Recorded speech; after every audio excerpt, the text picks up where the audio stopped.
क्या आपने कभी सुना है कि कोई राक्षसी भगवान को मारने आए, उन्हें जहर पिलाए और बदले में भगवान उसे अपनी माता का दर्जा दे दे? सुनकर हैरानी होती है ना। लेकिन द्वापर युग में बाल कृष्ण ने ऐसा ही एक अद्भुत चमत्कार किया था। आइए जानते हैं उस मायावी राक्षसी पूतना की रोंगटे खड़े कर देने वाली कहानी। ये कथा तब शुरू होती है जब मथुरा के अत्याचारी राजा कंस को यह पता चल गया कि उसका काल यानी देवकी का 8वां पुत्र जन्म ले चुका है और गोकुल में कहीं सुरक्षित है। लेकिन कंस को सटीक जगह नहीं मालूम थी। खौफ से कांपते हुए कंस ने उस नवजात शिशु को ढूंढकर मारने के लिए अपने कई भयानक राक्षसों को एक एक करके भेजना शुरू किया। इन्हीं में से सबसे खतरनाक थी मायावी राक्षसी पूतना। पूतना का असली रूप बहुत ही विकराल, विशालकाय और खौफनाक था, लेकिन वह इच्छाधारी थी, यानी कोई भी रूप धारण कर सकती थी। कंस का आदेश पाकर पूतना ने एक अत्यंत सुंदर और मोहक स्त्री का भेष धारण किया। वह सुंदर रूप बनाकर घरों में जाती, नवजात बच्चों को उठाती और अपने स्तनों पर कालकूट नाम का भयंकर जहर लगाकर उन्हें दूध पिलाती। जहरीला दूध पीते ही बच्चे तरप तरप कर मर जाते थे। ऐसे ही मौत का तांडव मचाते हुए वह मायावी पूतना गोकुल पहुंच गई। नंद बाबा के घर में घुसकर उसने पालने में झूल रहे बाल कृष्ण को देखा। पूतना ने प्यार का नाटक करते हुए भगवान श्री कृष्ण को उठाया और अपने सीने से लगा लिया।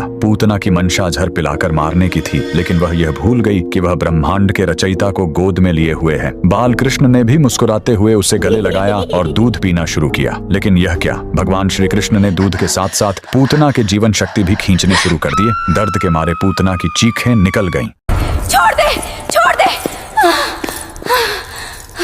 दर्द से तरपते हुए वह अपने असली विकराल और भयानक राक्षसी रूप में आ गई। वह आसमान में उड़ी और फिर एक जोरदार धमाके के साथ जमीन पर गिरकर मर गई। उसका विशाल शरीर कई पेड़ों को तोड़ता हुआ मीलों तक फैल गया। लेकिन इस कहानी का असली चमत्कार इसके अंत में है। जब गोकुल वासियों ने पूतना के शरीर का अंतिम संस्कार किया तो चिता से बदबू की जगह चंदन और अगरू की बेहद सुगंधित महक आने लगी। ऐसा इसलिए हुआ क्योंकि जब बाल कृष्ण ने उसके वक्षस्थल से दूध पिया तो उसके सारे पाप धुल गए। भगवान ने उसे माता की श्रेणी में रखकर बैकुंठ धाम भेज दिया। आज भी यह पवित्र स्थान उत्तर प्रदेश के मथुरा के पास महावन गोकुल में पूतना उद्धार स्थल के नाम से मौजूद है, जहां एक विशाल राक्षसी जमीन पर लेटी है और बाल कृष्ण उसकी छाती पर खेल रहे हैं। अगर आपको भी भगवान श्री कृष्ण की यह अद्भुत लीला पसंद आई हो तो कमेंट्स में जय श्री कृष्ण जरूर लिखें।